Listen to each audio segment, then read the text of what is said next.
अच्छा, इकडे कोणाकोणाबरोबर असे फ्रॉड झालेत फायनान्शियल? मी अकाउंटमध्ये बघते, अरे माझ्या अकाउंटमधनं 5,000 गायब.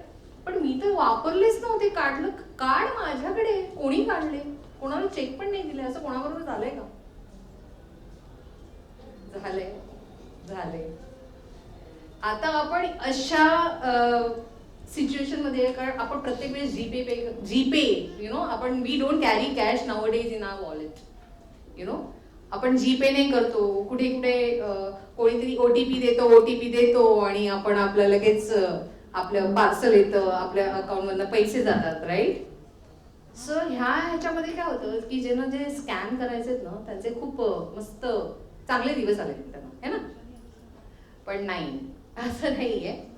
We feel very honored to have with us a honorable chief guest, Sri Ravindra Bhide, who has worked more than 28 years in the Maharashtra Police Department, who played a vital role in the investigation of 26/11 terror attack case and brought on the record the role of Pakistan in that attack, who set up the first cyber police station and who is spreading awareness of how to prevent cyber crimes. These are the cyber crimes, right? These are the cyber crimes.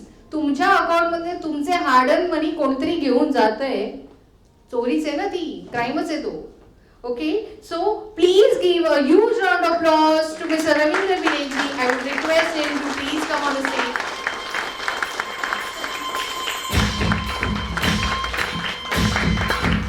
मी शुभदा मॅमला request करते की त्यांनी रवींद्र सरांचं स्वागत करावं.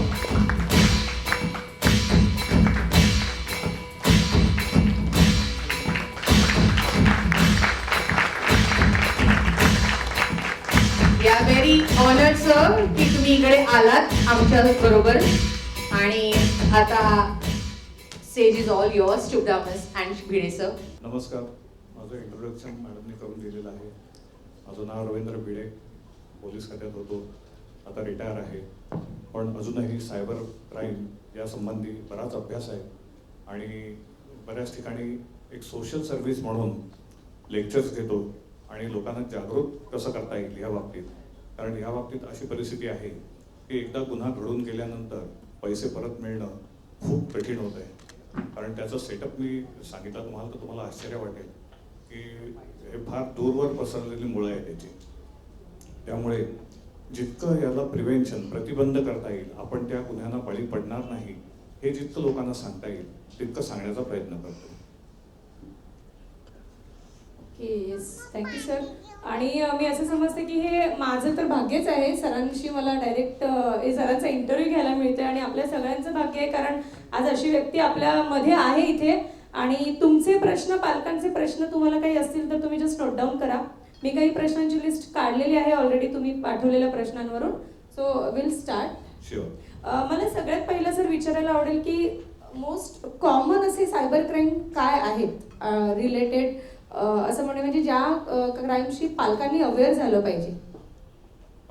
Generally आता आपण बघतो की आपली मुलं एक साधारण 9-10 वर्षाची झाली की त्यांना इंटरनेट ॲक्सेस असतो आणि त्यांचं बुद्धी आपल्यापेक्षा खूप शार्प असते. आणि त्यामुळे ते काय करतात, वेगवेगळ्या प्रकारे, आता जसं फेसबुकचं दुसऱ्याच्या नावाने अकाउंट ओपन करणं किंवा दुसऱ्याचं व्हॉट्सअप आपल्याकडे घेणं, दुसऱ्याला वल्गर असं नव्हे, त्यांच्या भाषेत थोडे ऑफेंडिंग मेसेज पाठवणं, हे गुन्हे असं म्हणता येत नाही, ह्यात चुका आहेत मुलांच्या, ह्या आपल्याला सांभाळून घेतल्या पाहिजे.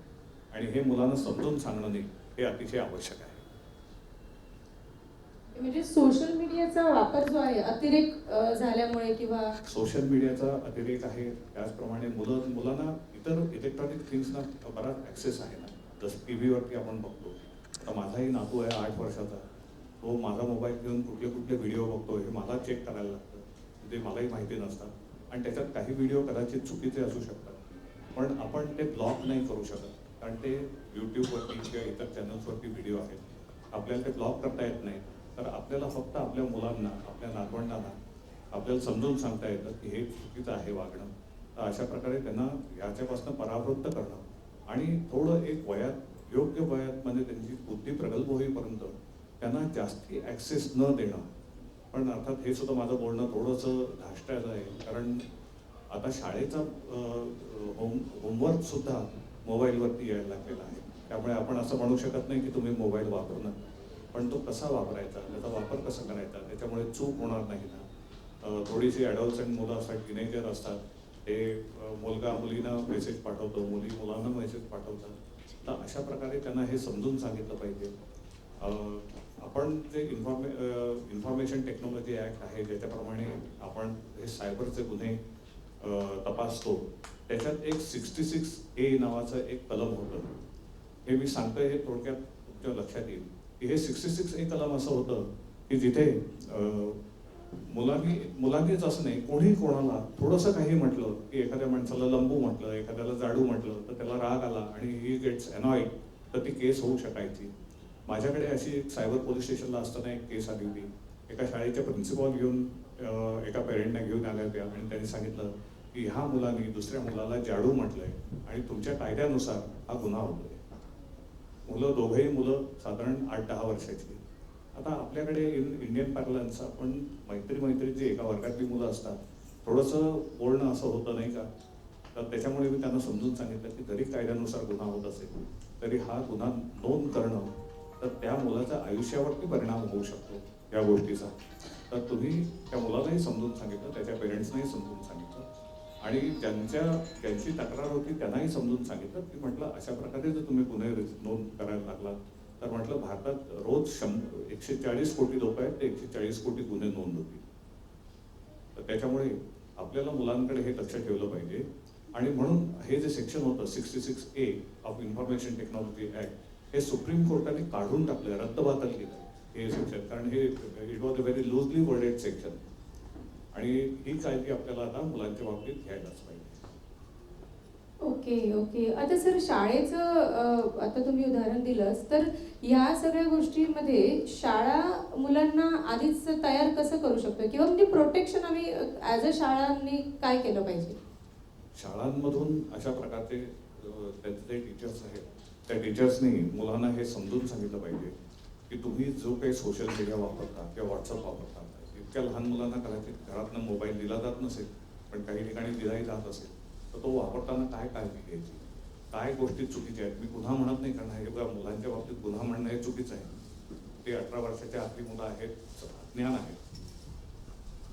तर त्यांना समजून सांगा की व्हॉट्सअपवरती आलेले फॉरवर्ड एकमेकाला उगाचच शेअर करू नका. त्याच्यामुळे ते खरे असतील नसतील माहिती नाही, एखाद्या मुलीबद्दलची एखाद्या मुलाबद्दलची चुकीची माहिती प्रसारित करू नका. फेसबुकवरती किंवा इंस्टाग्रामवरती खोट्या नावाने अकाउंट उघडून एकमेकांना मेसेज पाठवणं, आणि त्याच्यापेक्षाही थोडी जर मोठी मुलं असतील 14-15 वर्षाची, तर ते मॉर्फिंग करून असं आम्ही बघितलेलं आहे की एखाद्या मुलगी आपल्याशी बोलत नाहीये तर तिचे फोटो म्हणजे तिच्या चेहऱ्याचा फोटो आणि दुसऱ्या व्यक्तीच्या शरीराचा फोटो, नेकेड फोटो असं मॉर्फिंग करून ते शेअर करतात. आम्ही अशी एक केस दाखल नाही केली पण इन्व्हेस्टिगेट केली होती. कारण हे बघा, केस दाखल केली की तो ज्याच्या विरुद्ध केस दाखल होते त्याला आरोपी हे संबोधण्यात येतं आणि मुलांना कुठल्याही प्रकारे आरोपी संबोधणं हे चुकीचं आहे. तर एका घरात एका आईवडिलांनी येऊन आमच्याकडे तक्रार केली की त्यांच्या मुलीचे वल्गर फोटो सोशल मीडियावरती फिरत आहेत. त्यांच्या सुनेचे वल्गर फोटो सोशल मीडियावरती फिरत आहेत. म्हणून आम्ही चौकशी केली तर तो जो म्हणजे ते इन्व्हेस्टिगेशनमधून जो IP ॲड्रेस मिळाला तो त्यांच्याच घरचा मिळाला. आम्ही अधिक चौकशी केली की बाबा असं कसं होऊ शकतं की ह्यांच्याच घरचा IP ॲड्रेस येतो. तर त्याच्यात असं निष्पन्न झालं की त्यांचीच मुलगी, लग्न न झालेली मुलगी, लहान वयाची 15-17 वर्षाची मुलगी असेल, तिचं तिच्या भावाच्या बायकोशी भांडण असायचं म्हणून तिने हे सगळे उपद्व्याप केलेले होते. तर अशा प्रकारे मुलांना हे समजून सांगितलं पाहिजे की ह्यातनं सिरियस रिपरकशन्स पुढे होऊ शकतात. आज तुम्हाला जे वाटतंय की शांतपणे म्हणजे मी कुठे कोणी मला बघत नाहीये, तर सगळे बघत असतो आपण, पोलिसांची नजर असते. आता तर व्हॉट्सअपवरती सुद्धा वॉच असणार आहे याच्या पुढे. विशेषतः राजकारण हा काही त्या वयाचा मुलांचा विषय नसतो, पण एकमेकांबद्दल मुलींबद्दल वल्गर काहीतरी पाठवणं, मेसेज पाठवणं हे ते असं चालू असतं. तर यातनं मुलांना नीट समजून सांगायला पाहिजे की याच्यामुळे तुमच्या पुढच्या आयुष्यावरती परिणाम होऊ शकतो. आणि शाळा हे एक प्रभावी माध्यम असं आहे की म्हणजे माझ्या मुलांच्याही बाबतीत बघितलंय, माझ्या नातवंडांच्याही बाबतीत मी बघतोय की शाळेतल्या टीचरनी सांगितलेलं अधिक खरं वाटतं त्यांना आई वडिलांनी सांगितल्या किंवा घरातल्यांनी सांगितल्यापेक्षा. त्यामुळे टीचर्सचा रोल हा अत्यंत महत्त्वाचा आहे या बाबतीत, की नुसतंच आज आपल्याला आता परिस्थिती बदलत चालली. आपल्याला आपली मुलं ग्लोबल कॉम्पिटिशनमध्ये यायला हवी. आणि आपण असं म्हणू शकत नाही की तू हे करू नको ते करू नको. जसं आता मॅडम म्हणाले की सायबर फ्रॉड होत आहेत, पण सायबर फ्रॉड होत आहेत म्हणून आपण इलेक्ट्रॉनिक गॅडजेट्स किंवा ई पेमेंट्स करायचं बंद करतोय का? नाही करतो. तर आपण ते शिकून घेतोय. तसंच मुलांना सुद्धा हे समजून सांगितलं पाहिजे की अशा प्रकारे चुकीचं वागणं हे तुम्हाला पुढे धोकादायक होऊ शकतं. दुसरी महत्त्वाची गोष्ट म्हणजे मुलं स्वतःच्या नावाने सुद्धा अकाउंट ओपन करताना, समजा फेसबुकचा अकाउंट ओपन केला तर त्याच्यात सगळी माहिती देणं मॅन्डेटरी नसतं. पण मुलं काय असं अतिउत्साहापायी सगळी माहिती देतात. एक गोष्ट लक्षात घ्या, आज जग इतक्या वेगळ्या प्रकारे बदलत चाललंय. आपण सगळे मोठ्या वयाचे आहोत म्हणून मी हे सांगतोय की आपली प्रत्येक माहिती ही कुठेतरी स्टोअर केली जाते. आणि समजा एखादा मुलगा पुढे 20 वर्षांनी एखाद्या मोठ्या कंपनीचा CEO किंवा एखादा मोठा इंजिनियर किंवा एखादा शास्त्रज्ञ झाला किंवा एखादा मोठा आर्मीमधला ऑफिसर झाला तर त्यांनी लहानपणी शेअर केलेली माहिती सुद्धा त्याच्या विरुद्ध वापरली जाऊ शकते. This is a very serious thing. त्यामुळे मुलांना सांगितलं पाहिजे की जितकं कमी सोशल मीडियावरती तुम्ही वाचा, पण स्वतःचे फोटो शेअर करणं, स्वतःची माहिती शेअर करणं हे जितकं फेसबुक अकाउंट ओपन करताना जेवढं आवश्यक असेल तेवढंच करा. त्याच्यापेक्षा जास्तीत सोशल मीडियाचा वापर करू नका. हे नीट समजून सांगणं अत्यंत आवश्यक आहे मुलांना. म्हणजे सर पालकांना खूप जागृत राहिलं पाहिजे. पालकांनी नक्कीच जागरूक राहिलं पाहिजे. बच्चे क्या करते हैं, वो कौन सा वीडियो देखते हैं, क्या शेयर करते हैं, इसके ऊपर पेरेंट्स का पूरा ध्यान होना चाहिए. And from time to time देखो, झगड़ा करके तो कुछ होगा नहीं बच्चों से. बच्चों को बड़ा भी करना है, लेकिन उनको ठीक से you have to give them quality time and explain them कि ये बात गलत है, ये बात सही है, ये बात करने से आपको भविष्य में प्रॉब्लम हो सकती है. ये सब बातें उन्हें ठीक से समझा के बोलना, that is very important. Sir अभी ऑलमोस्ट सभी पेरेंट्स वर्किंग रहते हैं, तो और जैसे आपने कहा स्कूल का पढ़ाई भी आजकल मोबाइल पे होता है और WhatsApp technology is very important now days. तो इस एरा में parent is somewhere in the middle position, जिनको उनका खुद का भी मैनेज करना है, they are from different background और फ्यूचर जनरेशन को भी हैंडल करना है. तो ऐसी सिचुएशन में पेरेंट्स खुद को अपडेट कैसे रख सकते हैं इस कंप्लीट रिलेटेड दिस साइबर क्राइम्स और ये इससे प्रोटेक्ट करने के लिए बच्चों को? You asked a very difficult question, but I will answer. Parents का भी करियर है, पिता का करियर है, माँ का करियर है, बच्चों का भी करियर देखना है. So they have to keep on updating themselves. कि आजकल मार्केट में जैसे आते जाते हैं हम, इंस्टेड ऑफ मैं समझ सकता हूँ दिस जनरेशन से around 40 years of age, 30 to 40 has become very, उनको भागदौड़ बहुत करनी पड़ती है. फिर भी एक ध्यान रखना चाहिए कि आज का ट्रेंड कौन सा आ रहा है, बच्चे खेलते क्या है. वो विविध गेम्स, वीडियो गेम्स खेलते हैं जिसके ऊपर कुछ टास्क दिया जाता है, वो करते हैं क्या. ये सब बातों पे हमें ध्यान रखना ही होगा. ऐसे नहीं हो सकता कि मेरी नौकरी है, I am busy, so I am successful person, so I should not give attention to my children. ये सब तो करना ही पड़ेगा. बच्चों को अगर मोबाइल या लैपटॉप या आईपैड दिया है तो उस पर उसका हिस्ट्री चेक कीजिए.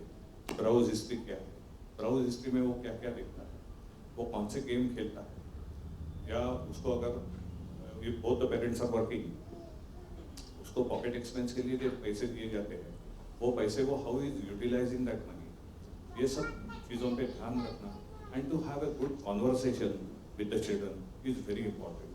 क्वालिटी टाइम देना. बच्चे भी समझते हैं कि माँ बाप बहुत बिजी है, लेकिन क्वालिटी टाइम अगर बच्चों को दिया जाता है they will also feel happy by that. Thank you, sir. Thank you. One more thing, sir. How parent can identify, मतलब बच्चे कुछ we can say cyber K is complete इसमें समझो शिकार हुए हैं काइंड ऑफ अ थिंग, तो parent identify early stage पे ये आइडेंटिफाई कैसे कर सकते हैं? एक बात देखनी चाहिए कि बच्चा कितना टाइम व्हाट्सएप पे या मोबाइल पे या iPad pay how much time he is spending, this is very important. Secondly, उसका चाल चलन भी थोड़ा सा देखना चाहिए। चाल चलन ऐसे मैं बोल रहा हूँ कि हैज ही बिकम एरोगेंट, कैसे बिहेव कर रहा है, क्योंकि जो फ्रस्ट्रेशन निकाल रहा है क्या माँ बाप के ऊपर कि he is not getting attention of his parents, तो वो फ्रस्ट्रेशन निकाल रहा है क्या? Is he watching movies, porn movies और समथिंग लेट नाइट, ये भी देखना पड़ेगा। सो रिमोटली अगर एक्सेस कर सकते हो, these gadgets are easily available, तो आप ऑफिस में बैठ के भी उसका स्क्रीन देख सकते हो कि वो क्या देख रहा है, वो क्या कर रहा है। This much of surveillance is not good, this is use to track the criminals, लेकिन बच्चों के बारे में कभी कभी थोड़ा सा ये करना भी आवश्यक है, क्यों कि वो कहीं गलत रास्ते पे न चले जाए। साइबर बुलिंग क्या होता है? Cyber bullying is harassing somebody through cyber crime.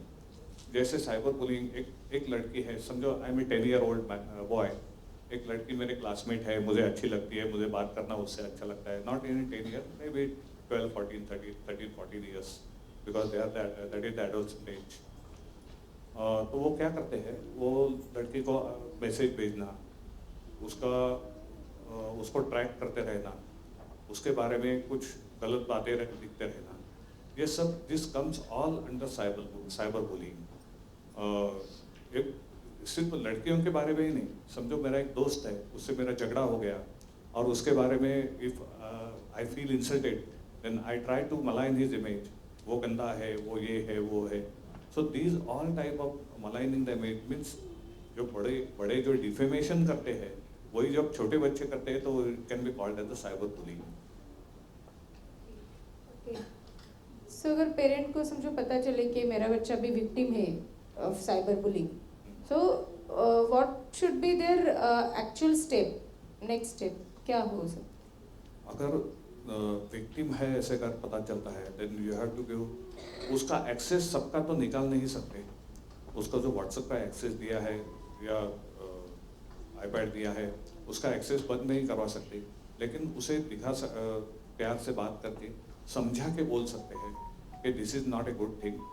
वो जैसे कुछ ऐसे सिम्टम्स रहते हैं कि बहुत बहुत खाना खाता है या बहुत कम खाना खाता है या पानी बहुत जास्ती पीता है, these are some of the symptoms कि वो he is actually involved in something else than the studies and the normal behavior। उसका behavior watch करके the best way is to have excellent dialogue with him। उसको एक बात कहनी है जो मैंने मेरे बच्चों को की थी। I was in A police, तो आपको मालूम है पुलिस की ड्यूटी तो वैसे बहुत टाइम रहती है। Daily I used to be out of my house for 16 to 18 hours and that too without weekly off. फिर भी मैं बच्चों को कहता था आपको जो भी करना है। मेरा बच्चा बड़ा हो गया तो उसे बोला अगर आपको कुछ सिगरेट पीनी है, दारू पीनी है तो मुझे बोलो, मैं पीता नहीं हूँ, फिर भी I will give you company. तो इतना कॉन्फिडेंस बच्चों में आपके बारे में निर्माण होना चाहिए, वही बच्चे आप पर रिलाई कर सकते हैं। और जो भी अगर गलत काम भी करते हैं तो बोलते हैं कि आज मैंने ऐसे किया, आई एम सॉरी, पर मैंने किया। तो ये सब बातें, there has to be excellent dialogue between the children and the parents और ग्रैंड पेरेंट्स। अब तो जॉइंट फैमिली रही नहीं। हम जब बच्चे थे तो we are brought up in a joint family, दादा दादी थे, चाचा चाची थे, सब लोग साथ में रहते थे। लेकिन अभी तो नहीं है, अभी तो ऐसे है कि only parents are the boy और चिल्ड्रंस भी एक या दो रहते हैं। सो मेरा तो ग्रैंडसन है, वो कभी कभी हमको बोलता है मेरे को आप दोनों का अभी देखना नहीं है चेहरा, मेरे को I want to enjoy my life. तो means he wants to watch TV, आप बाहर जाओ, let me have my own me time. This culture is also there, but we have to respect it. मैं ऐसे नहीं बोल सकता नहीं मैं यही बैठूंगा, मुझसे बात करो। I have to give him his space as well. So ये सब नई बातें जो हमारे बचपन में नहीं थी अभी आ रही है, so we have to respect this and act accordingly. Sir आपने एकदम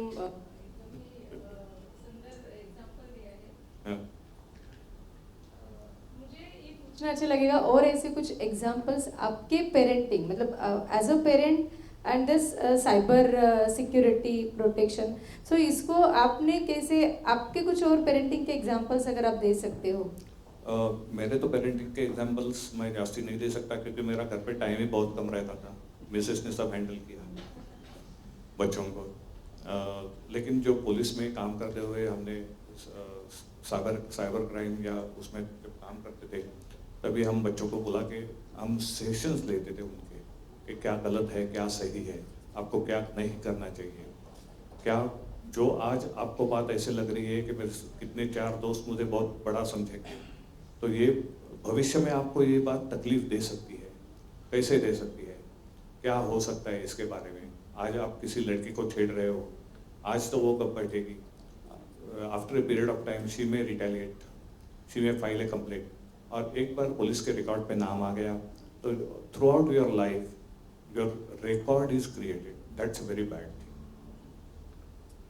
बच्चों का ऐसे नहीं होना चाहिए क्योंकि किसी किसी बारे में हमको बच्चा अगर बहुत ही वायलेंट है तो we have to take charge of him and send him to either we have to take undertaking from his parents or send him to Dongri children home. That's a very bad thing. Not in case of good family people. Mostly abandoned children face these problems. Sir आजकल ये जो gaming और virtual gaming reality ये सब जो चल रहा है तो वो कितना उसमें सेफ बच्चे कैसे रह सकते हैं, क्योंकि बच्चे इस एज के हैं जहाँ पे ऑलमोस्ट सबके घर में गेमिंग वगैरह ये सब चलता ही होगा. सो इसको टैकल कैसे कर सकते हैं. अभी कैसे हो गया है कि सिचुएशन है चेंज. पहले हमारे बचपन में, आपके बचपन में हम लोग ग्राउंड पे जाके खेलते थे और माँ बाप गुस्सा करते थे अभी घर चलो खाना खा दो, बहुत खेल हो गया. लेकिन अभी ये बच्चों को ग्राउंड प्ले उनको अच्छा नहीं लगता है. आई don't know why. They are missing the sunlight as well. तो गेम खेलते बैठने का, ये सब करने का, तो उसमें उनका टाइम बहुत जाता है, which is not a good thing. We must let him play. देखिए उनका दिमाग भी शार्प होना चाहिए. जैसे शरीर स्वस्थ रहना चाहिए वैसे दिमाग भी शार्प होना चाहिए. So we have to consider कि उनको ये सब करना पड़ेगा, खेलना पड़ेगा, गेम्स भी खेलने पड़ेंगे क्योंकि that is one of the entertainments. फिर भी उनको समझा के बोलना चाहिए. जैसे थोड़े में अगर मैं बोलूँ तो you should give them time limit कि आधा घंटा आप खेल खेलोगे और कौन सा खेल खेलोगे. अगर रेसिंग का है, अगर उसमें भी कुछ टास्क दिए जाते नहीं कि बीच में ऐसे गेम्स आए थे कि बच्चे कहीं से कहीं कूदते हैं, भागते जाते हैं, तो these games should be totally avoided. बच्चों को जितना आउटडोर में इन्वॉल्व करोगे उतना अच्छा रहेगा फिजिकली एज वेल एज मेंटली. क्योंकि सिर्फ कंप्यूटर लेके या किसी का मोबाइल, माँ या बाप का मोबाइल लेके गेम खेलते बैठने का, and parents are also happy, sorry to say, मम्मी और पापा फ़ोन पे बिजी है, बच्चा क्या कर रहा है कुछ किसी को पता नहीं, ऐसे तो नहीं होना है. We have to give proper attention to them. जब आप दोनों मीन्स हस्बैंड वाइफ दोनों नौकरी करते हैं, घर से बाहर रहते तो बात अलग है, बट घर में आने के बाद at least give some attention to the children, that he should not feel that he is secluded, he is neglected, and that is the reason. वो कौन से गेम खेलता है ये तो देखिए, गेम तो उड़ा भी सकते हैं लैपटॉप में से या मोबाइल में से, कौन से गेम इंस्टॉल करके देने हैं वो भी आपको सोचना है. And that too without taking any animosity. उससे दुश्मनी नहीं करनी है, उससे ठीक से बात करके समझा के कि क्या गलत हो सकता है, क्या सही बात है, ये बात करके उसको उससे बाहर निकालना है. बच्चा जितना ग्राउंड में खेलेगा ना उतना अच्छा है, ऐसा मेरा पर्सनल मत है. Yes. So ultimately sir communication, conversation between parents end teachers ये सबसे इम्पोर्टेंट करेक्ट. ओके. जितना पेरेंट्स का रोल है बच्चों को रेज करने में उतना ही टीचर्स का भी रोल है. Because for that 6 to 7 hours they are absolutely your responsibility. और मैं पहले ही जैसे बोला कि टीचर्स पे जितना भरोसा रहता है ना बच्चों का at up to certain age, उतना माँ बाप पे भी नहीं रहता है. नहीं, क्योंकि मैं मेरे बेटे को कभी सिखाता था मैथ्स या कुछ, तो मेरे को वो बोलता था ऐसा नहीं, हमारे टीचर ने ऐसे बोला है, ऐसे लिखना है. So that is a good sign. Teachers पे इतना भरोसा होना भी बहुत आवश्यक है. टीचर हैज दैट पावर, उतनी पावर है टीचर के पास कि वो यस, बच्चों भी को- पावर है. टीचर ऑल्सो भी must be well read. Teachers को भी ऐसे नहीं है. देखिए, हमारे बचपन में टीचर्स आते थे, सॉरी टू से विद ड्यू रिस्पेक्ट, बुक्स में जो लेसन था वो पढ़ाती थी, क्वेश्चन आंसर देती थी, निकल जाती थी, उनका उतना ही पोर्शन था. अभी तो टीचर्स का रोल भी बदल गया है. Teachers have to look, not only उनको पढ़ाना है, उनको क्या अच्छा क्या गलत, क्या सही क्या गलत ये भी पढ़ाना है. इंटरनेशनली क्या इवेंट्स हो रहे हैं, जैसे किसी को ओलंपिक्स में इंटरेस्ट है, जैसे अभी आईपीएल चालू है, तो आईपीएल में क्या हो रहा है.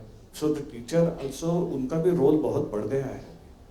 They have to keep themself well informed about all the surrounding things, क्योंकि बच्चे, इतना नॉलेज है आज के बच्चों को कि कभी कभी ऐसे होता है कि बच्चे बोलते हैं आपको ये मालूम नहीं, ये टीवी पे था, वो रशिया ने यूक्रेन पे वॉर कर दिया, इतने ये हो गए. So children are knowing lot more than us. So, यहाँ पे सर कुछ ग्रैंड पेरेंट्स भी दिख रहे हैं, Good. तो ग्रैंड पेरेंट्स को आप क्या कहोगे? Grand parents also play very crucial role. I am also a grand parent. And जितना सपोर्ट अगर कर सकते हैं बच्चों को, उतना करना ही चाहिए.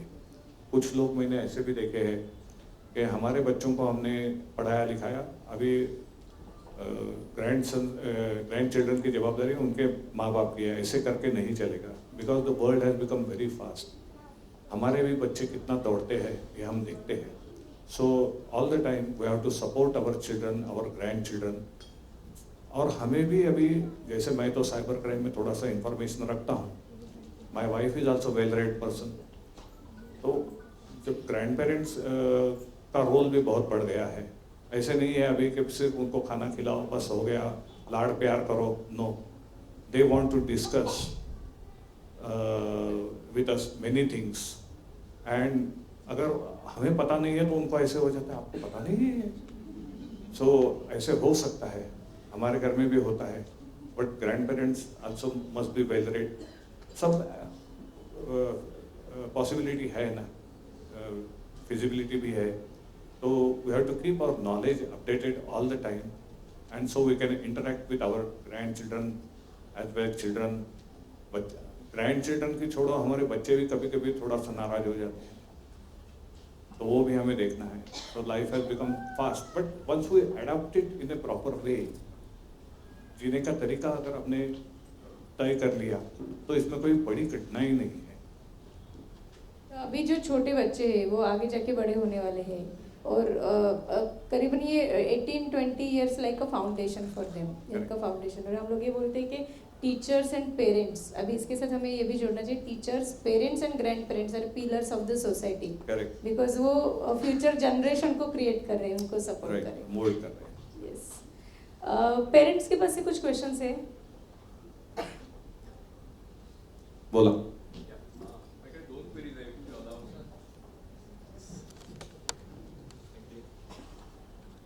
येतोय आवाज? अच्छा, ठीक आहे. माझ्याकडे दोन क्वेरीज आहेत मॅडम. फर्स्ट तर आपला जो ग्रँड पेरेंट्सचा जो एक पॉईंट होता, so I am staying with my parents, okay, joint फॅमिलीमध्ये, पण I came across certain instances की त्यांना पण असे मॅलिशियस कॉल्स येतात. Okay, so can you throw some light की ग्रँड पेरेंट्सने पण कसं थोडं अलर्ट राहिलं पाहिजे? बिकॉज आतापर्यंत कसं मी त्यांना सांगतो की तुम्ही डोंट एंटरटेन दिस कॉल्स, पण ते माझ्या पण कंट्रोलच्या बाहेर आहे. एक 5 मिनिटात मी सगळं एक्सप्लेन करतो. या येस प्लीज. मराठीत बोललो तर चालेल ना? हां.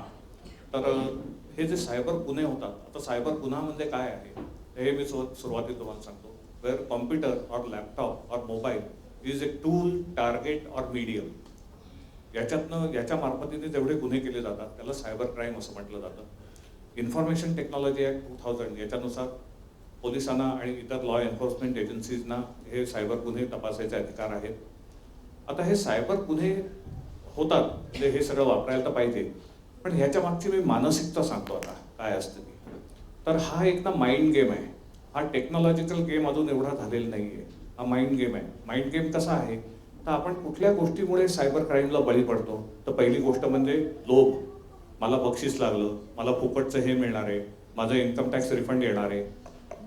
खरं तर आपल्या सीएने आपलं इन्कम टॅक्स रिटर्न्स भरलेलं असतं, त्याला माहिती असतं येणार आहे का नाही. पण आपल्याला जो मला काहीतरी 40-50 हजार रुपये किंवा 10 लाख रुपये किंवा 1 कोटी रुपये मिळणार आहेत म्हटल्यावर जो आनंद होतो, ऑप्टिमिझम बायस असं त्याला म्हटलं जातं. तर हा जो लोभ आहे हा आपल्याला थोडा बाजूला ठेवला पाहिजे. दुसरी गोष्ट आहे भीती. आपल्या भारतीय समाजात मध्ये एक माझाही इतर लोकांशी संबंध असतो, त्याच्यामुळे मी सांगू शकतो की भारतीय समाजात आपल्या मनात एक अनभिज्ञ भीती आहे कसली तरी. जसं एक संध्याकाळी 8-8:30ला फोन येतो की तुमचे पैसे इलेक्ट्रिसिटीचे भरलेले नाही आहेत, तुम्ही आत्ता ताबडतोब भरा, तुम्हाला लिंक पाठवतो, नाहीतर तुमची इलेक्ट्रिसिटी कट होईल.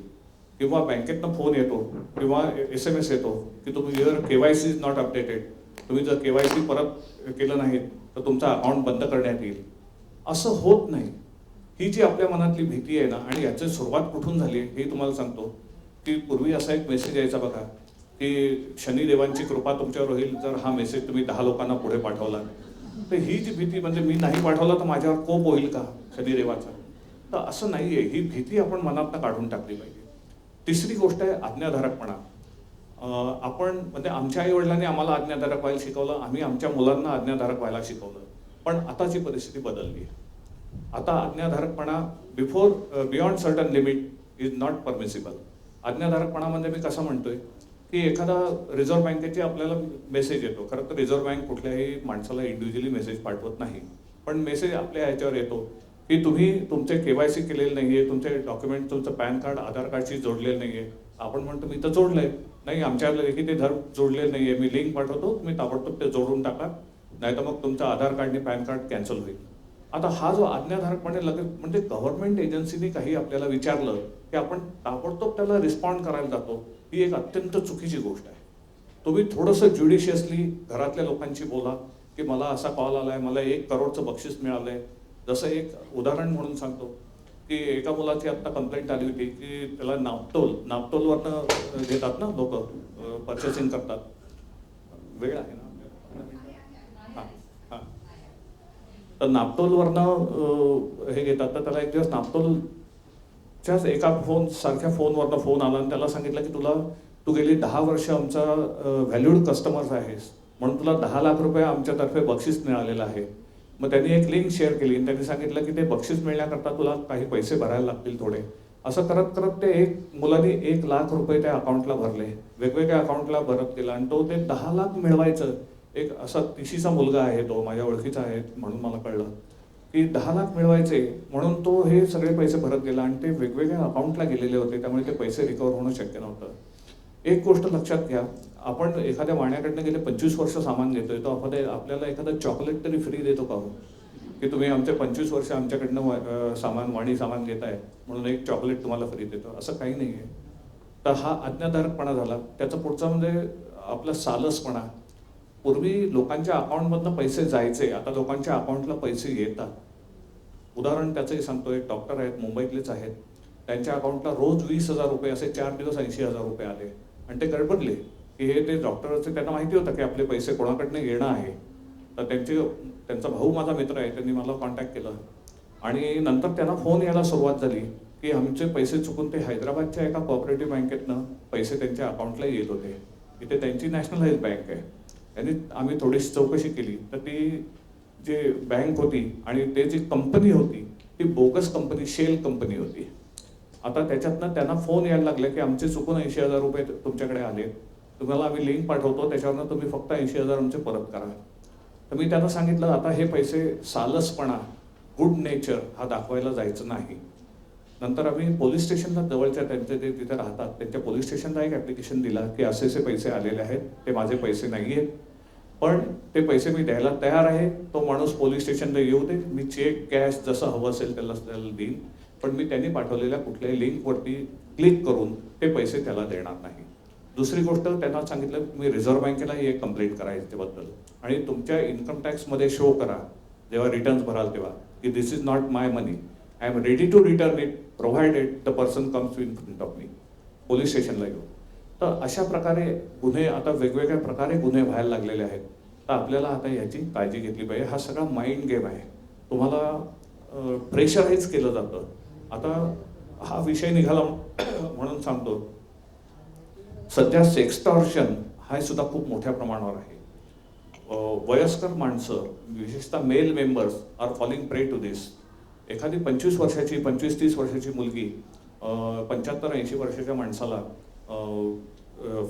फेसबुकवरती फ्रेंड रिक्वेस्ट पाठवते. नंतर थोडंसं चॅटिंग चालू होतं, फोन नंबर एक्सचेंज होतात, मग व्हल्गर मेसेजेस एक्सचेंज होतात, मग व्हल्गर व्हिडिओ क्लिप्स एक्सचेंज होतात, मग स्वतःचे व्हल्गर व्हिडिओ फोटोज एक्सचेंज होतात आणि नंतर तो माणूस त्याला बळी पडायला सुरुवात होते. हे फक्त सिनियर सिटीजन करता नाही आहे, तर ह्याला कॉलेज गोईंग और स्कूल गोईंग स्टुडंट सुद्धा बळी पडत आहेत. तर हे आपल्याला तुम्हाला बघितलं पाहिजे की तो एखादा जो 15-18-20 वर्षाचा मुलगा की अशा कुठल्या जाळ्यात अडकतोय का, हे सुद्धा बघणं पेरेंट्सचं काम आहे. आणि सेक्सटॉर्शनच्या इतक्या कंप्लेंट येत आहेत. बरं, याच्यात काही म्हणजे माझ्या ओळखीच्या काही लोकांनी मला सांगितलं, बाबा आम्ही त्याचे बळी झालेले आहोत, आम्ही एवढे पैसे भरले त्याच्यात. पण मी त्यांना सांगितलं होतं की हे बघा, आणि त्यांना ते भीती कसली दाखवतात, एक तर तुमच्या विरुद्ध आम्ही कंप्लेंट करू की तुम्ही वेल्गर किंवा पॉर्न व्हिडिओ पाठवलेत म्हणून तुमच्या विरुद्ध कंप्लेंट करू. इथे लक्षात घ्या, इथे कंप्लेंट करायला ना पोलिसात कुठेही एक व्यक्ती लागते आणि ती व्यक्ती हा गुन्हेगार ही अशी कंप्लेंट करू शकत नाही. दुसरी गोष्ट ते धमकी देतात म्हणजे तुमची बदनामी करू. तर बदनामीचं एक गोष्ट लक्षात घ्यायची, जे आपण चुकीचं केलंय त्याच्याबद्दल नंतर बदनामीला घाबरायचं नाही. चूक झाली आपल्याकडनं, येस, आणि त्यांना महत्वाची गोष्ट अशी, त्यांना तुमची बदनामी करण्यात इंटरेस्ट नसतो. तुम्हाला सतत अंडर प्रेशर ठेवून तुमच्याकडनं किती पैसे काढता येतील याच्यात त्यांना इंटरेस्ट असतो. तर ही गोष्ट लक्षात ठेवून सायबर सेक्सटॉर्शनच्या बाबतीत जे गुन्हे होत आहेत ते मुलांच्या बाबतीतही होऊ शकतात, म्हणजे मुलग्यांच्याच बाबतीत नाही, मुलींच्या बाबतीतही हे गुन्हे होऊ शकतात. तर त्यांना हे नीट समजून सांगितलं पाहिजे. आणि म्हणजे असं आता मी तुमच्याशी बोलतोय ना, मी जे तुम्हाला सांगतोय हे तुमच्या 4 नातेवाईकांमध्ये, मित्रमैत्रिणींमध्ये सांगा. त्याच्यामुळे काय होईल, अवेअरनेस क्रिएट होईल लोकांमध्ये की काय प्रकारे गुन्हे होऊ शकतात, काय प्रकारे आपण ते कशा प्रकारे टाळू शकतो, काय आपण प्रिकॉशन्स त्याच्यात घेऊ शकतो. आता हे गुन्हेगारांचं स्ट्रक्चर पण 2 मिनिटात सांगतो तुम्हाला. की आपल्याला असं वाटतं की माझ्या अकाउंटमधले पैसे गेले किंवा ते सांगतात की सतत कॉल येत असतात. तर आपल्याकडे इतक्या सिस्टीम्स लूज आहेत ना की सिम कार्ड म्हणजे जसं तुम्ही तुमचं सिम कार्ड घेताना मोबाईलचं तुमचं KYC केलं असेल, तुमचं आधार कार्ड, पॅन कार्ड दिलं असेल, त्याच्या कॉपीज विकल्या जातात बाहेर आणि त्याच्यावरती वेगवेगळे फोन नंबरमध्ये सिम कार्ड दिले जातात, बँक अकाउंट ओपन केले जातात आपल्या KYC वरती. म्हणजे मी रवींद्र भिडे याच्या नावाने कितीतरी सिम कार्ड पण असू शकतील, बँक अकाउंट पण असू शकतील, जिथे माझा संबंध नाही आहे. आम्ही आत्ता एका मुलीच्या बाबतीत असं एक तपास केला. तिला एक दिवस एका बँकेचं स्टेटमेंट आलं आणि म्हणजे त्या बँकेत तिने अकाउंट कधीच ओपन केलेलं नव्हता आणि त्याच्यातनं लाखो रुपयाचं ट्रान्झॅक्शन, पैसे आले गेले असं होतं. पण तिला मेसेज येत नव्हते त्याचे. तर मग आम्ही त्या बँकेत गेलो आणि त्यांना सांगितलं की ह्या मुलीने हा अकाउंट ओपन केलेलं नाही. पूर्ण चौकशी केली तेव्हा कळलं की तो अकाउंट ऑनलाईन अकाउंट दिल्लीतनं ओपन झाला होता. ती मुलगी राहणारी आहे मुंबईमधली. तर अशा प्रकारे बोगस अकाउंट सुद्धा ओपन केले जाऊ शकतात. तर त्याच्यावरनं असं जर काही आपल्या लक्षात आलं, हे बघा, जे मला माहिती नाही आतापर्यंत त्याच्या बाबतीत मी काही करू शकत नाही. पण जर मला कळलं की माझ्या नावाचा एखादा बोगस अकाउंट आहे तर मला ताबडतोब त्याच्यावरती कारवाई करून पोलिसला कंप्लेंट करणं आणि त्या बँकेला लेटर देणं की माझ्या नावाने असा अकाउंट कोणीतरी फ्रॉडुलंटली ओपन केलेला आहे, तर तो तुम्ही बंद करावा, असं सांगणं हे महत्त्वाचं आहे.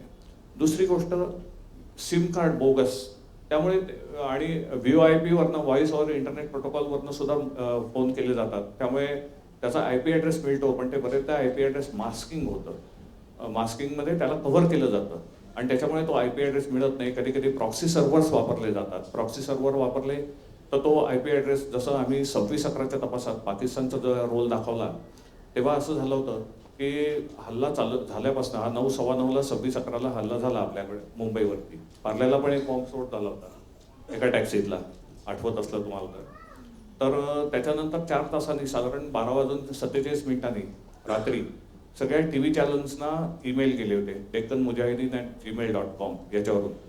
आणि ते माझ्या तपासात, म्हणजे हे सगळं माझं श्रेय होतं. ते मी दिल्लीला गेलो होतो त्यावेळेला, नमस्कार, त्या TV चॅनलची स्टेटमेंट करण्याकरता आणि त्यांच्याकडे चौकशी करण्याकरता मी दिल्लीला गेलो होतो. आणि त्यावेळेला मला कळलं की त्यांना ईमेल आलेला आहे. आम्ही त्या ईमेलची चौकशी केली, मग त्याचा फुल हेडर बघितला. त्याच्यात तो ओरिजिनेटिंग IP ॲड्रेस होता तो रशियाचा होता. आता एक गोष्ट लक्षात घ्या, रशिया आपला मित्र देश आहे. रशिया आपल्याला हे ईमेल का पाठवेल अशा प्रकारचे, की आम्ही का हल्ला करत आहोत. नंतर त्याच्यात पुढे चौकशी केली तेव्हा असं कळलं की तो ईमेल ते सर्व ईमेल 4-5 देश फिरून आपल्याकडे आले होते आणि मूळतः निघालेले होते पाकिस्तानमधनं. तर त्याच्यामुळे आम्हाला हे भारतीय न्यायव्यवस्थेपुढे, त्याचप्रमाणे आंतरराष्ट्रीय न्यायव्यवस्थेपुढे किंवा सर्व जगापुढे आम्हाला मांडता आलं की हा पाकिस्तान पुरस्कृत किंवा पाकिस्तानची डायरेक्ट इन्व्हॉल्वमेंट असलेला हल्ला आहे. आता हे जे प्रॉक्सी सर्व्हर वापरले गेले होते हे भारतात आपल्याकडे आपण बॅन केलेले आहे. वी आर नॉट, म्हणजे ऑफिशियली काही वेळेला त्याचा यूज केला जातो, पण अनऑफिशियली ते सगळं बँड आहे. पण काही देशांमध्ये प्रॉक्सी सर्व्हर्स हे ते पुन्हा समजत नाही, तो त्यांचा बिझनेसचा पार्ट आहे. त्यांना they are earning money out of it. आणि त्याच्यामुळे हे प्रॉक्सी सर्व्हर, जसं आपल्याकडे IT ॲक्ट आहे ना, तसं बऱ्याचशा देशांमध्ये सायबर गुन्हे हे गुन्हे नाहीच आहेत. That is there business module. जसं एखादा माणूस क्रेडिट कार्ड घेऊन ईस्ट एशियन कंट्रीजमध्ये गेला, मलेशिया, सिंगापूर, बँकॉक, तर त्याचं कार्ड बऱ्याच वेळेला कॉम्प्रोमाइज होतं आणि तो इथे आल्यानंतर त्याच्या कार्डावरनं तिकडे बऱ्या प्रमाणात आता बदलली आहे सिस्टीम. आता OTP येतो. पूर्वी नुसतं CVV नंबरवरती असायचं, त्यामुळे कार्ड कॉम्प्रोमाइज व्हायचं. तर आता ही परिस्थिती बऱ्यापैकी बदलत चालली आहे. आता ह्यांचं जे मॉड्यूल असतं गुन्हेगारांचं, ह्यांच्यात बोगस सिम कार्ड घेणारे लोक असतात, बोगस अकाउंट ओपन करणारे लोक असतात. नंतर व्हिक्टीम आयडेंटिफिकेशन करण्याकरता ह्यांची टीम असते. की मानसिकता कशी आहे. आता मी थोडक्यात तुम्हाला याचं उदाहरण सांगतो. 31 मार्चच्या आधी तुम्हाला कॉल येत असतील की तुम्ही याच्यात गुंतवा पैसे म्हणजे तुमचा टॅक्स वाचेल. आता येणार नाहीत ते फोन. आता तुम्हाला फोन येतील, तुमचा इन्कम टॅक्स रिटर्न परत बाकी आहे, तेवढे पैसे तुम्ही घेऊन जा परत. लिंक शेअर करतो, त्याच्यावरती क्लिक करा, तुमचे सगळे पैसे परत मिळतील. तर हे ना व्हिक्टीम आयडेंटिफिकेशन करणारे किंवा एखादे सिनियर सिटीजन आहेत किंवा 70-75 वर्षाचे माणूस आहेत आणि कदाचित एकटेच मागे राहिलेत, पत्नी गेली आहे किंवा पती सोडून आधी गेलेले आहेत, मध्ये one of the partners is no more. अशा वेळेला असे लोक आयडेंटिफाय करून त्यांना मेसेज पाठवले जातात, त्यांच्याशी गोड बोललं जातं. एक मध्यंतरी बघण्यात आलेली अशी गोष्ट आहे, आमच्या मुलुंडच्या एक मॅडम आहेत, त्या 71 वर्षाचं त्यांचं वय आहे. त्यांनी मला सांगितलं की त्यांचे 55,000 रुपये गेले होते अशा ह्याच्यातनं. तर मी अशा लोकांची, म्हणजे ज्यांचे व्हिक्टिम्स असतात त्यांच्याशी आम्ही जरा चांगलं बोलतो, म्हणजे जास्तीत जास्त माहिती कशी काढून घेता येईल. तर त्यांनी सांगितलं तो मुलगा इतका स्पष्ट, आपण जितकं स्पष्ट मराठी बोलतो तितकं स्पष्ट मराठीत चांगल्या भाषेत बोलत होता. आणि तेव्हा बोलता त्यांनी मला इतकं कन्व्हिन्स केलं की त्यांनी पाठवलेल्या लिंकवरती मी क्लिक केलं. मी सगळं तो सांगतोय तसं करत गेले आणि माझ्या अकाउंटमधले पैसे होते तेवढे गेले. तर आता याचा अर्थ असा की टेक्निकली एज्युकेटेड मुलं, तसंच वेल एज्युकेटेड किंवा चांगल्या घरातली मुलंसुद्धा आता ह्याच्याकडे अट्रॅक्ट व्हायला लागलेली आहेत. कारण हा गुन्हा शोधणं हे पोलिसांच्या दृष्टीने सुद्धा चिकितीचं आहे. कारण मुंबईमधनं गेलेला पैसा, एखाद्याच्या अकाउंटमधनं 1 लाख रुपये गेले तर ते एकाच अकाउंटला जातील असं नाही, ते 10 ठिकाणी जातात. समजा 10,000 रुपये आसामला गेले, 10,000 रुपये गुवाहाटीला गेले, 10,000 रुपये बँगलोरला गेले, 10 दिल्लीला गेले, 10 आणखी कुठे गेले, असे करत आणि तिथून ते विड्रॉ केले जातात. आणि त्याच्यामुळे हे एक नॅशनल ग्रीड असल्याशिवाय, जसं आता गव्हर्नमेंटने सुद्धा बरीचशी पोर्टल्स तयार केलेली आहेत की ज्याच्यावर तुम्ही सायबर क्राईम डायरेक्ट रिपोर्ट करू शकता. मी मॅडमना मी शेअर करतो त्याच्या व्हॉट्सअपवरती जी पोर्टल्स आहेत, ती रिझर्व्ह बँकेची पोर्टल्स आहेत. आता 1 महिन्याभरापूर्वी आणखी एक सेंट्रल गव्हर्नमेंटने पोर्टल काढलं आहे की तुमचा मोबाईल जर चोरीला गेला तर तुम्ही तिथे कंप्लेंट करा, म्हणजे तुमचा मोबाईल ते ब्लॉक करून टाकतील की तो पुढे कुठे वापरता येणार नाही. आता या मोबाईलच्या बाबतीत सुद्धा असं झालं होतं की आम्ही जेव्हा सायबर पोलीस स्टेशनला होतो तेव्हा मोबाईल चोरीला गेला तर आम्ही शोधायचो कसा की त्याचा IMEI नंबर आम्हाला मिळायचा. त्याच्यात नवीन कार्ड घातलं की सर्व्हिस प्रोव्हायडरकडे तो रेड ब्लिंक द्यायला लागायचा की याच्यात हा ॲक्टिवेट झालाय फोन, मग आम्हाला तो फोन मिळायचा. नंतर मग त्याच्यात या गुन्हेगारांना कळलं, मग त्यांनी काय केलं, चायनीज काही ॲप्स आहेत त्याच्यानुसार IMEI नंबर बदलायला लागले, तरी पण ते ट्रेस व्हायला लागले. मग यांनी केलं की चोरलेले मोबाईल तोडायचे, त्यातले पार्ट्स वापरायचे. आजच्या घडीला मला अशी इन्फॉर्मेशन आहे की चोरलेले हाय एंड मोबाईल हे भारताच्या बाहेर डुप्लिकेट म्हणून विकले जातात, त्यामुळे ते आपल्याला ट्रेस होत नाहीत. तर गव्हर्नमेंट ऑफ इंडियाने ती सुद्धा आता एक साईट काढलेली आहे CEIR.gov.in म्हणून. तर त्याच्यावरती मोबाईल चोरीला गेला तर त्याच्यावरती कंप्लेंट करायची.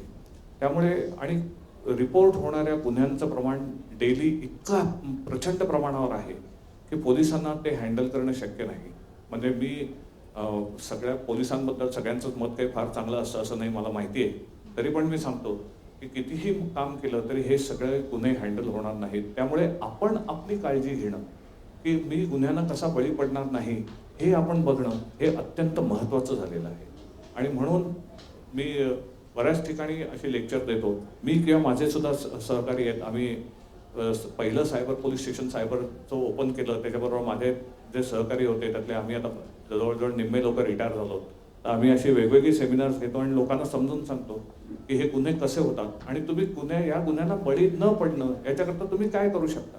सोपी गोष्ट आहे, लोभ ठेवायचा नाही. जसं आपण आपल्या चांगलं म्हणजे घरातनं अथर्व शीर्ष रामरक्षा आहे संध्याकाळी म्हणतो, तसं एकदा रोज म्हणायचं की मी लोभ ठेवणार नाही आणि मी कुठल्याही खोट्या भीतीला बळी पडणार नाही, घाबरणार नाही की तुमचं इन्कम टॅक्स भरलेलं नाही आहे, अपडेट झालेलं नाही आहे, नाही तर तुम्हाला जेल होईल. हे काही होत नाही.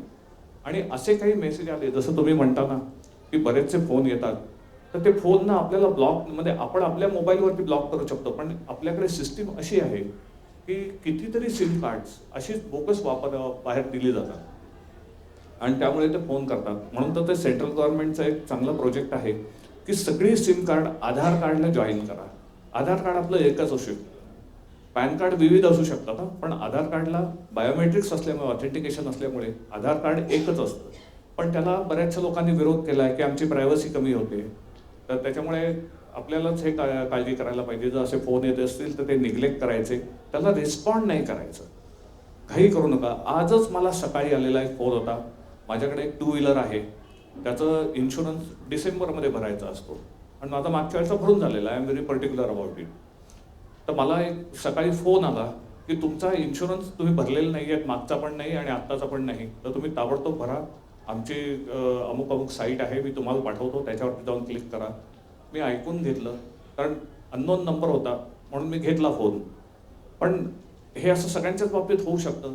आपण न रागावता आपला बॅलन्स ऑफ माइंड ठेवून दुर्लक्ष करायचं, शक्य असेल तर तो नंबर ब्लॉक करून टाकायचा आणि त्याला रिस्पॉन्ड करायचं नाही. जर रिस्पॉन्ड करायचं झालं, तुम्हाला असं वाटलं की आज मला असं वाटलं मला इन्शुरन्स झालेलं नाही आहे, तर एकदा रिचेक करा इन्शुरन्स झालेला आहे की नाही. आपल्याकडे इन्शुरन्सचं सर्टिफिकेट असतं. म्हणजे इन्शुरन्सच असं नव्हे, इतर बाबतीत सुद्धा घरातल्या लोकांशी बोला थोडंसं की असा असा मला मेसेज आला आहे. आपल्या मित्रमंडळीशी बोला की पुन्हा कोणतरी सांगतो ना की हे नाही, असं नाही, हे चुकीचं आहे, याच्यावरती क्लिक करू नको. जशी ती एक ॲड होती की इन्स्टंट इन्शुरन्स, त्याचा सुद्धा बोगस म्हणजे ती खरी असेल ॲड, पण अशा प्रकारे बोगस हे करणारे सुद्धा लोक असतात. तर त्याच्यापासून सावध राहणं हे आपल्याला अत्यंत महत्त्वाचं आहे.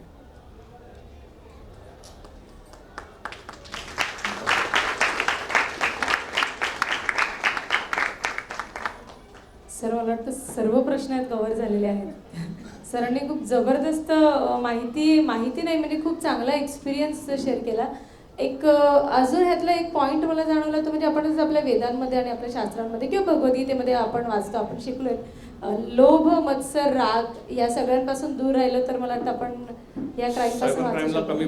आणि आणखी एक गोष्ट राहिली सांगायची, सॉरी, दुसऱ्याला आपली मदत करण्याची वृत्ती. त्याचं उदाहरणासकट मी सांगणार आहे की जर नीट विचार न करता दुसऱ्याला मदत केली तर तुम्ही त्रासात येऊ शकता. दिल्लीतली गोष्ट आहे. एक मध्यमवयीन माणूस, 50-55 वर्षाचे माणूस ATM सेंटरमध्ये गेले. त्यांनी स्वतःपुरते पैसे काढले आणि ते बाहेर आले ATM सेंटरच्या. बाहेर आल्यावर त्यांना दिसलं की एक 15-20 वर्षाचा मुलगा, 15-18 वर्षाचा मुलगा तिथे साधारण रडवेल्या चेहऱ्याने उभा होता. तर त्याने विचारला, बेटा क्या हो गया? तर म्हणाला की मी अमुक कॉलेजला आहे, ज्युनियर कॉलेजला आहे आणि आज ना आमची फी भरायचा शेवटचा दिवस आहे आणि माझ्या वडिलांनी पैसे पाठवले होते पण माझ्याकडनं हरवलेत पैसे. तर त्या माणसाला वाटलं की हा आता पैसे मागेल आपल्याकडे. तर तो म्हणाला, त्यांनीच पुढे सांगितले मला तुमच्याकडनं पैसे नको आहेत, मला फक्त जर तुमचा अकाउंट नंबर दिलात ना तर मी माझ्या वडिलांना कळवतो, ते लगेच पैसे भरायला तयार आहेत, माझा अकाउंट नाही आहे दिल्लीमध्ये, असं त्यांनी सांगितलं. तर ह्या माणसालाही वाटलं की ठीक आहे बाबा, एखाद्या मुलाचं आयुष्य म्हणजे वर्ष फुकट जाण्यापेक्षा माझा अकाउंट नंबर मी तुला देतो. त्यांनी त्याचा अकाउंट नंबर त्यांना दिला. त्यांनी त्याच्या सोपाळ वडिलांना कळवलं हा अकाउंट नंबर आहे. त्या अकाउंटला 40,000 रुपये आले. त्यांनी ते परत त्या मध्यमवयीन माणसांनी ATM सेंटरमध्ये गेले, परत विड्रॉ केले, ते बाहेर येऊन त्या मुलाला दिले. दोघंही हॅपी. माझ्या वयाच्या माणसाला वाटलं की वा मी किती त्यांना मुलाचं चांगलं काम केलं, एका मुलाला मदत केली, त्याचं वर्ष फुकट जाण्यापासून वाचवलं आणि तो मुलगाही हॅपी, पुण्यातले पैसे मिळाले. कारण ते पैसे मुंबईतनं एका अकाउंटमधनं फ्रॉडुलेंटली तिथे ट्रान्सफर झाले होते. बरं, त्या माणसानं नंतर आम्हाला बोलवायला लागलं, कारण कुठल्या अकाउंटला गेले पैसे हे लगेच कळतं आम्हाला, पण तो अकाउंट कोणाचा आहे. तर त्यांना आम्ही इथे मुंबईला बोलावलं, तर त्यांनी सांगितलं की हो, आणि ते चांगल्या नोकरीत होते, म्हणजे ते 40,000 फ्रॉड करतील अशी परिस्थिती नव्हती त्यांची, सज्जन माणूस होते. पण त्यांनी त्या मुलाचा नंबरही घेतला नाही, त्या मुलाचं नाव विचारलं नाही, तो कुठल्या कॉलेजला आहे हे विचारलं नाही, काहीही न विचारता केवळ मदत करायची. गॉड फिअरिंग नेचर, की मी मदत केली म्हणजे मला पुण्य मिळेल, हा विचार मनातनं काढून टाका. मदत करा, मी असं म्हणत नाही. आपलं इंडियन आपली संस्कृतीच अशी आहे की आपण एकमेकांना मदत करायला पाहिजे, पण मदत करताना त्याच्यात सुद्धा थोडं विचारीपणा ठेवणं की का मी मदत करू तुला. आपण एखाद्या गरीब माणसाला बाहेरनं उचलून 10 रुपये दिले तर त्यांनी फरक नाही पडत आपल्याला. पण कधी कधी तुम्हाला आठवत आहे, म्हणजे तुम्ही कोणी केलं असेल की नाही माहिती नाही, पूर्वी असं व्हायचं की आपण ट्रेनमधनं प्रवास करतोय, तीन प्रवासी आहोत ट्रेनमध्ये, आणि मी मॅडमना म्हणतो, मॅडम जरा फोन द्या ना, माझा फोन चालत नाही, मी जरा घरी फोन करायचा आहे मला. आणि आपण द्यायचो फोन, त्याची ओळख ना पाळख आपली, तो कोणाला फोन करतोय हे आपल्याला माहिती नाही.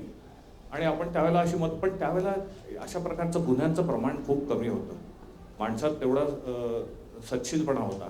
पण आता हे सगळं बदलत चाललंय. आता आपल्याला ह्या बदलत्या परिस्थितीनुसार ॲज अ पेरेंट आणि ग्रँड पेरेंट आपल्याला बदललं पाहिजे आधी, ह्या सगळ्याला बळी न पडण्याकरता. आणि तरच आपण आपली फॅमिली आपण सेफ ठेवू शकतो. नाही तर पैसे आपले कष्टाचे पैसे, कोणाचे कुठे झाड लागलेले नाही आहे की ते हलवलं की पैसे पडले म्हणून. तर ते कष्टाचे पैसे जाऊ नयेत, मानसिक टेन्शन सतत असू नये, जसं मी एक्स्ट्रॉशनमध्ये सांगितलं मुलांच्या बाबतीत सुद्धा. तर ह्याच्याकरता आपल्याला सतत सजग राहणं. आणि मी तुमच्याशी आज जे शेअर करतोय हे प्लीज जरा तुमच्या नातेवाईकात, तुमच्या मित्रमंडळींमध्ये शेअर करा की काय परिस्थिती आहे आज बाहेरची. नमस्कार.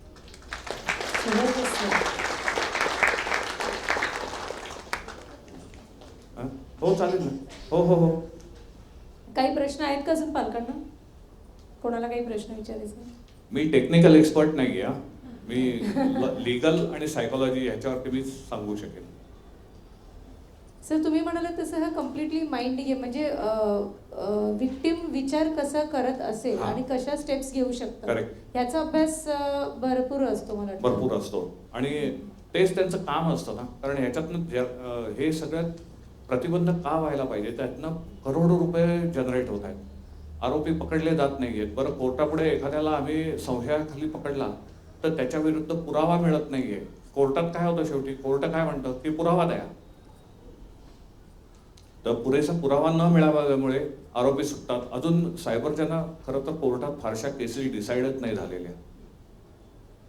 तर पण त्याच्यामुळे या बाबतीत काळजी घेणं, आणि यातनं जो ह्यूज पैसा आला की एक तर तो त्या मुलांना बिघडवेल, दुसरी गोष्ट इतर मुलांसमोर आदर्श चुकीचा राहील की चोऱ्या करून चांगले पैसे मिळतात, म्हणजे कष्टाने जे आपण पैसे मिळवतो त्याच्याऐवजी चोऱ्या करून चांगले पैसे मिळतात हा आदर्श आहे.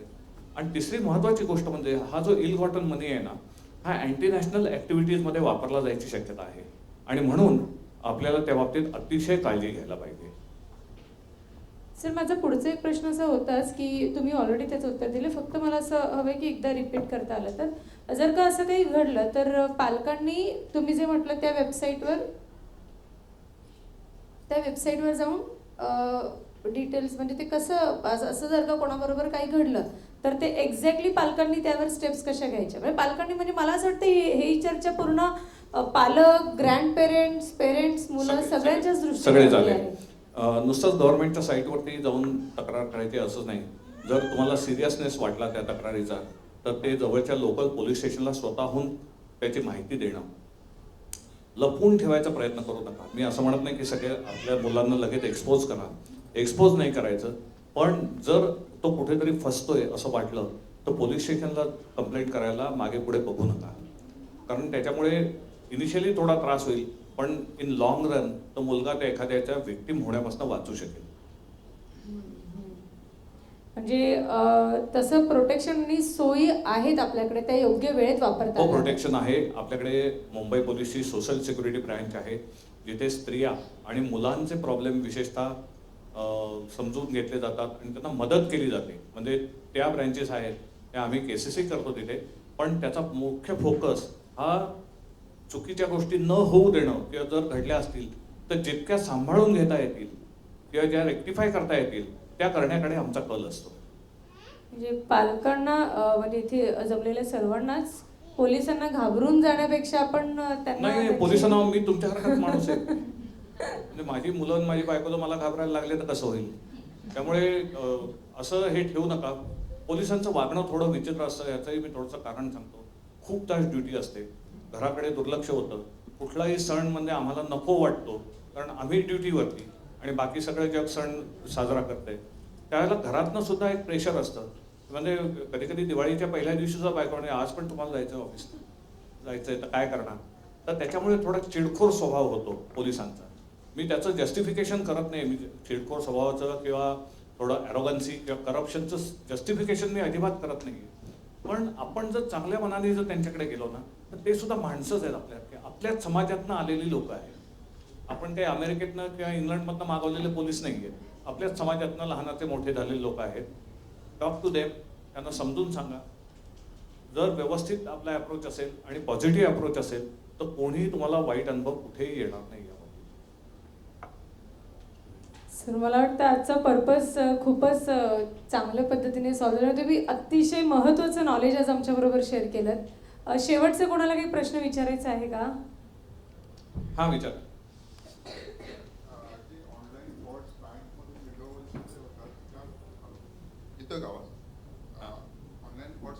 जवळ धरा ना. बँक्समधून वगैरे विड्रॉवल्स होतात, इमिडिएटली त्याला आपण काही ऍक्शन घेऊन त्याला थांबवू शकतो का? एकदा हो. विड्रॉ झाल्यानंतर काही नाही, सांगतो तुम्हाला. चांगला प्रश्न विचारलात तुम्ही. आपल्याला SMS येतो आणि हे SMS बघा शक्यतो पहाटे 3, 4, 5 या दरम्यान येतात, कारण त्यावेळेला आपण डीप स्लीपमध्ये असतो. कारण आपण काही सतत SMS बघत नसतो ना.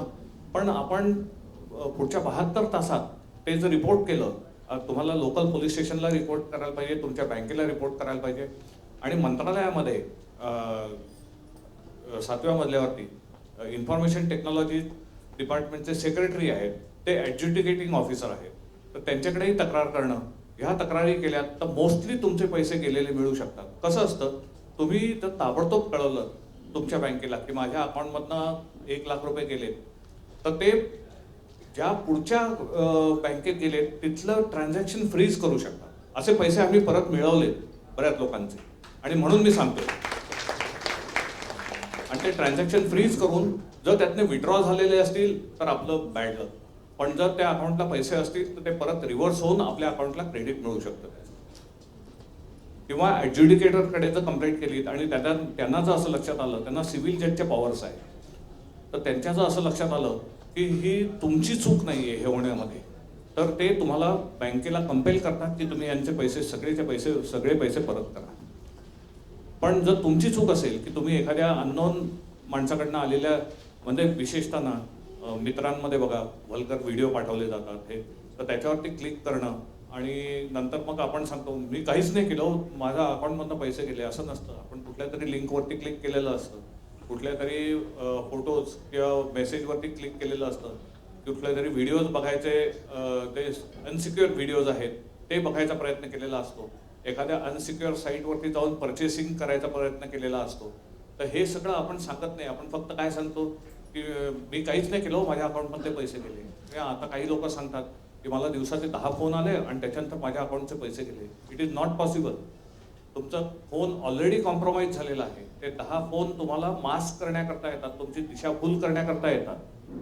तर हे लक्षात घ्या की कुठल्या लिंकवरती क्लिक करायचं, कुठल्या बघायच्या. ज्या सिक्युअर असतात, HTTP पासून चालू होतं ना, HTTPS ज्याला असतो, एस असेल that is a secure site, आणि त्याच्यावरती जाऊन तुम्ही व्यवहार केले तर फसवणूक व्हायची शक्यता फार कमी आहे. इन्फॉर्मेशन HTTPS असणं कारण आपण वी नेव्हर सी दॅट आपल्याला आली लिंक की आपण डायरेक्ट क्लिक करतो. Sorry I cut in between, but that is very because most of the people don't know की HTTPS is a secured site. HTTPS आणि त्याचबरोबर पॅडलॉक असतं खालच्या बाजूला, पॅडलॉकची साईन असते. ते दोन्ही बघून म्हणजे जर मोबाईलवरती पॅडलॉकची साईन येत नाही पण HTTPS येतं आणि लॅपटॉपवरती किंवा कॉम्प्युटरवरती बघत असाल तर तिथे पॅडलॉकची साईन पण येते. तर अशा साईट्सवरती जाऊनच फक्त व्यवहार करणं किंवा एखादं जे काही आपल्याला सर्च करायचं असेल तर अशा साईट्सवरती जाऊनच करणं हे योग्य आहे. कोणीतरी काहीतरी पाठवलं अननोन नंबर किंवा कधी कधी अननोन नंबरने आपले मित्र सुद्धा आपल्याला पाठवतात कारण त्यांना कुठल्या तरी अननोन नंबरवरनं आलेली असते माहिती की आता राजकीय एखाद्या म्हणजे आता मुलं सुद्धा किंवा आपण मोठी माणसं सुद्धा एखादी राजकीय पोस्ट असेल व्हेरीफाय न करता दुसऱ्याला पाठवतो की मी ह्या पक्षाचा कसा समर्थक आहे, हे कसे बरोबर आहे ते कसे चूक आहे, हे सुद्धा पाठवणं चुकीचं आहे. की यातनं जोपर्यंत काही होत नाही तोपर्यंत होत नाही आहे, जेव्हा होईल तेव्हा मग फार कठीण होऊन बसतं ते. त्यामुळे अशा गोष्टी शेअर करणं किंवा त्याच्यावरनं आपली मतं बनवून घेऊन त्याच्यावरती मतप्रदर्शन करणं, व्हॉट्सअप युनिव्हर्सिटीज म्हणतात ना हल्ली, तर त्यामुळे त्या बाबतीत काळजी घेणं हे सुद्धा खूप महत्त्वाचं आहे. मला वाटतं सरांसाठी अगदी मनापासून आभार आणि खरंच जोरदार टाळ्या झाल्याच पाहिजे.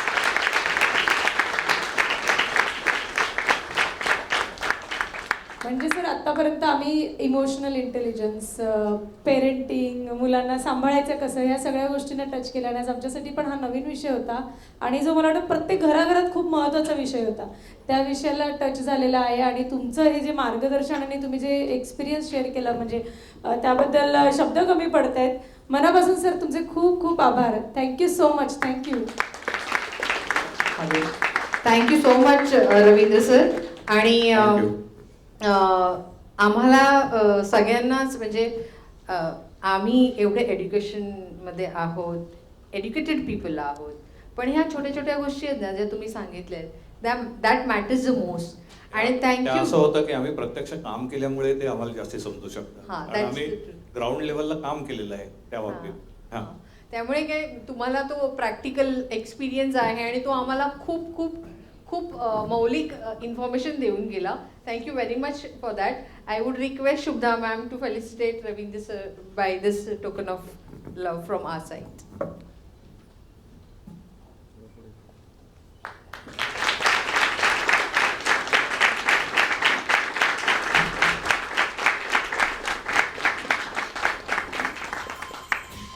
थँक्यू रवींद्र सर इकडे आल्याबद्दल आणि आमच्याशी संवाद साधल्याबद्दल, आमच्या पॅरेंट्सचे क्वेश्चन्सला आन्सर्स दिल्याबद्दल आणि आमच्या माहितीमध्ये भर घातल्याबद्दल. Thank you very much sir. Thanks a lot.